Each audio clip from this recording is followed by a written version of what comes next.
In 2003, Donna BARANSKI-WALKER founded Rebuilding Alliance, a U.S. nonprofit that rebuilds communities in areas of conflict. As an MIT engineer, Donna's interest has been in how to use technology creatively to build worldwide relationships in support of peace and struggling communities. Since that time, Rebuilding Alliance's work has been focused on advocacy to prevent home demolitions and forced relocation in Palestine and addressing the humanitarian crisis caused by the occupation. From 2000 to 2004, the Israeli military demolished over 2,500 Palestinian homes in Gaza. As a result, 16,000 people were made homeless. In 2003, Rebuilding Alliance was just getting started, and Donna was working in the West Bank when the awful news came that Rachel Corrie had been killed by an Israeli bulldozer as she stood trying to prevent the demolition of the NASRALLAH family home in Rafah. Donna met Cindy and Craig Corrie, Rachel's parents, shortly after she was killed, and forged a friendship that united them in a goal to rebuild the NASRALLAH family neighborhood in a new location. Cindy and Craig Corrie became founding board members of Rebuilding Alliance, and together they embarked on a tour to raise money and awareness.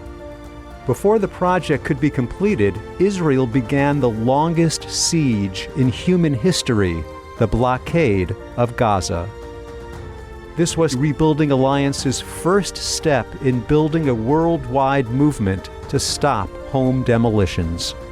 Rebuilding Alliance was also working in the West Bank village of AQABA, building a kindergarten.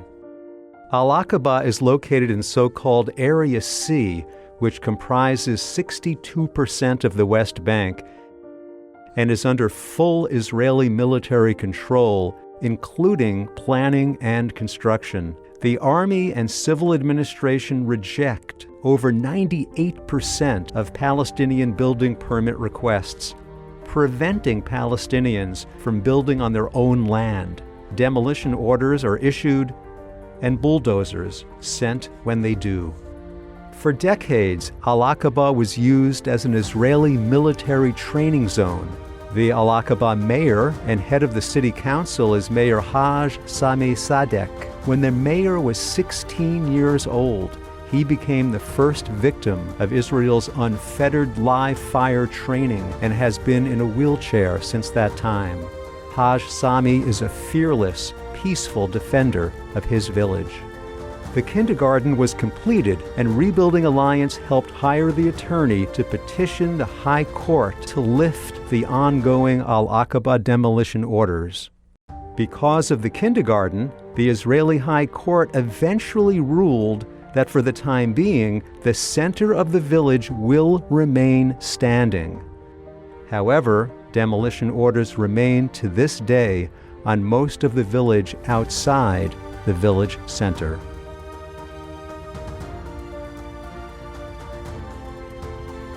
To change the conversation from destruction to construction, Donna and the mayor organized a design collective to help villagers design and build their own homes.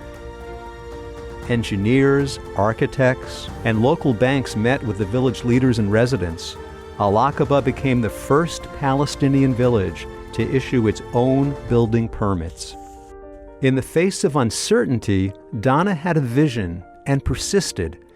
And with the leadership of Mayor Haj Sami, the village has attracted investment by 20 countries and is now home to a library, clinic, tea and cheese factories, and a guest house, and continues to build.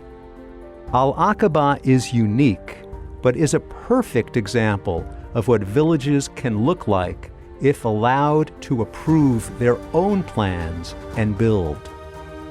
These early experiences taught Rebuilding Alliance a lot about how to get things done and who to work with.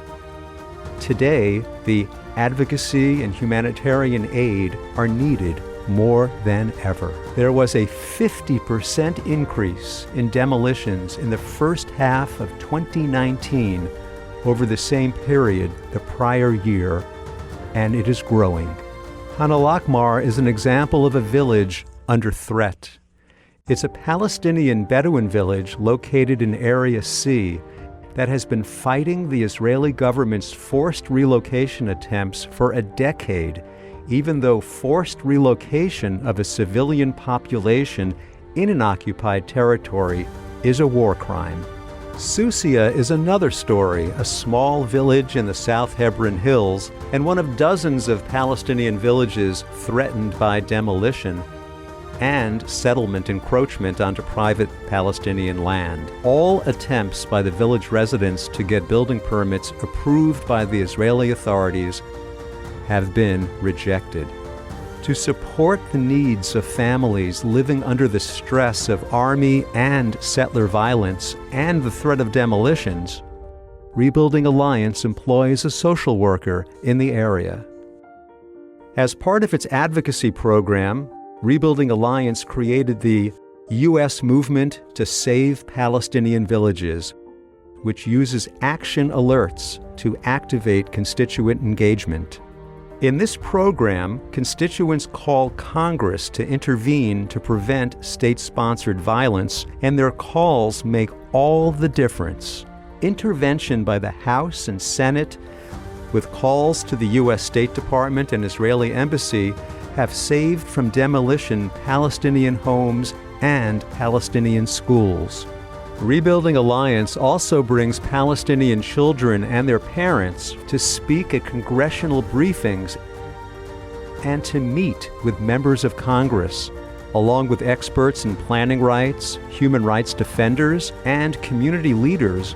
They talk about how the occupation impacts their lives and what an end to the occupation would mean to them.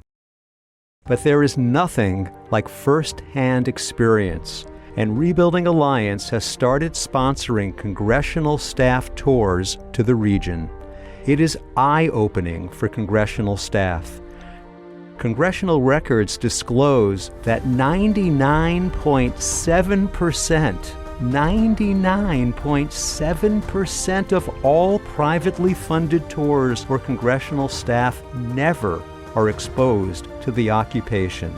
This must change, and Rebuilding Alliance is leading the way. In Gaza, the crisis is worsening. The blockade continues, and the cut in U.S. aid has deeply impacted life in Gaza. The economy is collapsing.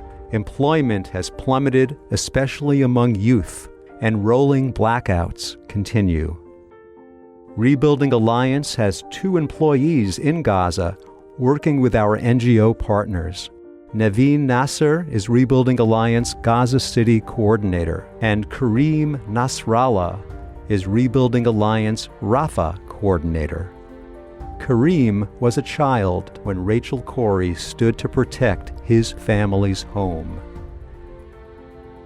Today, he works for Rebuilding Alliance and, along with NEVEEN, coordinates delivery of aid and project management with our 4 NGO partners.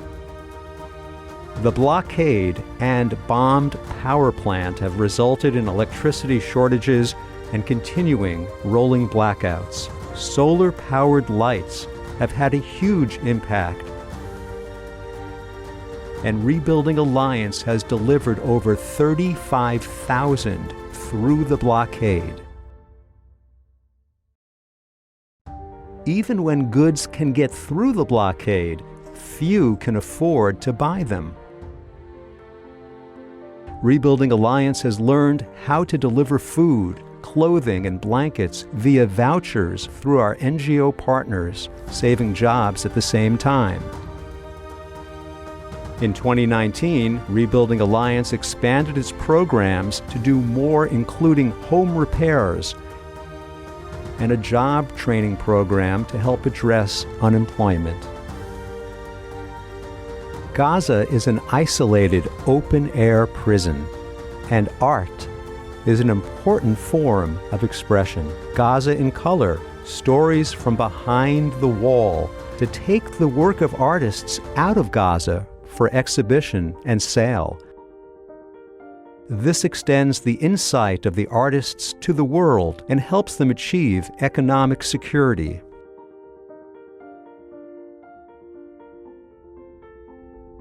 With it nearly impossible for anyone to leave Gaza, Donna has cultivated an international team of people who she can call at any time to help get students, scholars, and speakers the needed permits and visas to temporarily exit to accept educational opportunities and speaking engagements.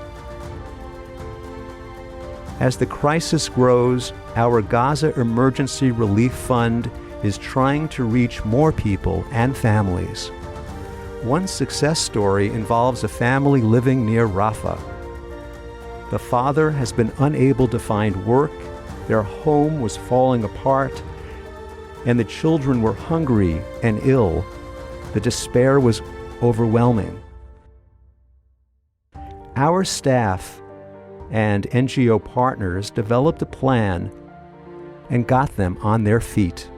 Our next big project is the Gaza Breakfast Club, with the goal of feeding breakfast to every school child in Gaza. The pilot project is underway in Rafah, run by the Gaza Women's Program Center. In addition to feeding a healthy breakfast to all children, it will create jobs. The search for funding is underway. You can play a part.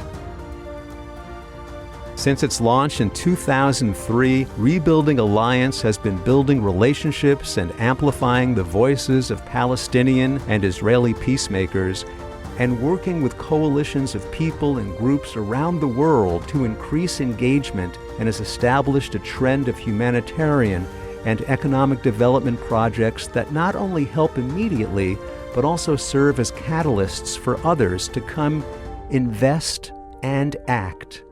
None of this work could be done without the hard work, courage, and involvement of many people and your generous support.